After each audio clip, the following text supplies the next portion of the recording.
ওলাইছে অসমৰ ভৱিষ্যতৰ কাৰণে অসমৰ ভৱিষ্যতটো যাতে ভাল কৰে আৰু যাকে ভোট দিও যোন পাৰ্টিকে আমাক ভালকৈ ৰাখিব অসমটো ভালকৈ চলাব তাকেই দিম আমি।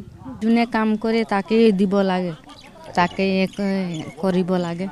ৰাইজে বিচাৰিছে নিজৰ নিজৰ পচন্দৰ পাৰ্টি কোনে যোনে কাম কৰিব তাকে ভোট দিব। এতিয়া কাৰোতো মনৰ কথা কোনো ক'ব নোৱাৰে।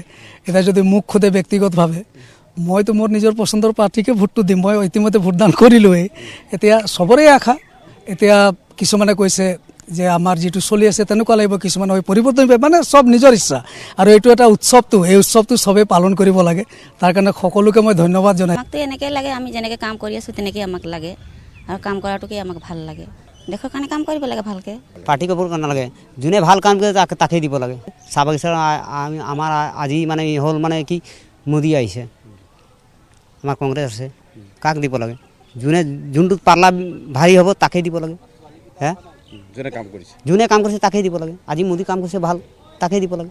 আমাৰ চাহ জনগোষ্ঠীৰ ৰাইজে আগন্তুক এই নিৰ্বাচনৰ জৰিয়তে আগন্তুক যিজন প্ৰাৰ্থীয়ে জনগোষ্ঠীৰ হৈ কাম কৰিছে তেখেতকে চাহ জনগোষ্ঠীৰ প্ৰত্যেকটো সমস্যাৰ উন্নয়ন তথা দৈনিক মজুৰি তথা বিভিন্ন অধিকাৰ মৌলিক অধিকাৰ পক্ষে তেখেতসকলে বিবেক ভোট প্ৰদান কৰিব।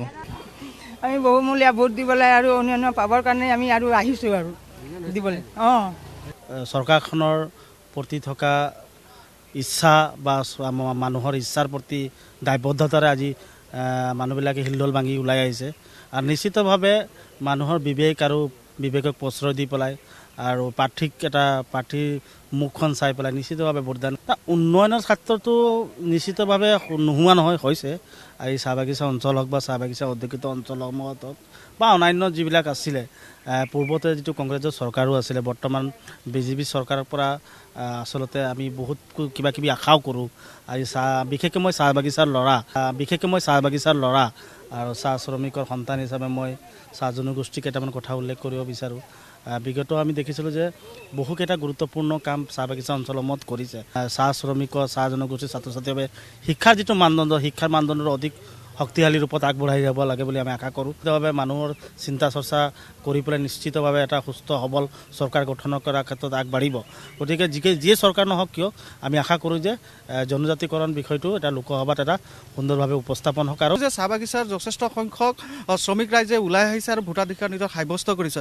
আমি আশাবাদী যে যিখন চৰকাৰ হওক বা ইয়াৰ আগৰ যিখন চৰকাৰ আছিলে নিশ্চিতভাৱে তেখেতসকলে নিজে বিচাৰ বিবেচনা কৰি এটা নিৰপেক্ষ ভোটদান সাব্যস্ত কৰিছে বুলি আমি অনুভৱ কৰিছোঁ। আৰু শ্ৰমিক ৰাইজৰ পৰা যেতিয়া আমি মত বিনিময় কৰিছোঁ তেখেতসকলে সেই কথাষাৰেই কৈছে যে উন্নয়নৰ স্বাৰ্থত আমি ভোটদান সাব্যস্ত কৰোঁ। উন্নয়নৰ স্বাৰ্থত আমি আগবাঢ়ি আহিছোঁ, কিয়নো ভোটটো যেতিয়া প্ৰদান কৰোঁ যাতে আমি বাগিচাৰ এজন শ্ৰমিকৰ ঘৰৰ ল'ৰা আৰু আমি আশা কৰোঁ ইতিমধ্যে বাগিচা অঞ্চলত পূৰ্বতকৈ উন্নয়ন বহুত হৈছে, ৰাস্তা পদূলি হৈছে, ঘৰৰ হৈছে।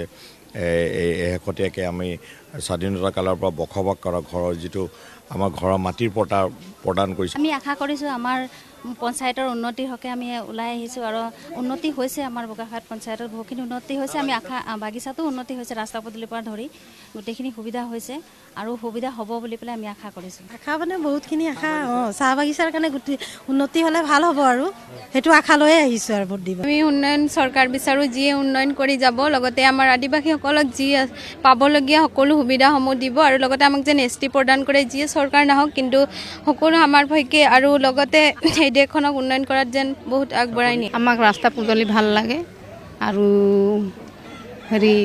যিবোৰ আমাৰ পইচা পাতি আমাৰ অসুবিধা হৈছে আঁচনি সেইবোৰ আমাক লাগে। মই আমাৰ বাগানৰ আলিবোৰ অলপ বেয়া আছে যে সেই আলিকেইটা লাগে আৰু আমাৰ মানে বাগানৰ হাজিৰাটো অকণমান হ'ব লাগে। বাগিচাৰ ৰাইজে যথেষ্ট উৎসাহেৰে ভোট দিছে আৰু এইবাৰ যিহেতু ভোট বেংকৰ যি ৰাজনীতি, এই ৰাজনীতি বৰ্জন কৰি ৰাইজে আঁচনি আৰু টোপ এই দুটাৰ পৰা মানে আঁতৰি সম্পূৰ্ণ বিবেক ভোটেৰে ভোট প্ৰদান কৰি উন্নয়ন হ'বই লাগিব। উন্নয়ন গতিধাৰা সদায় একে থাকিব বুলি আমি আশাবাদী।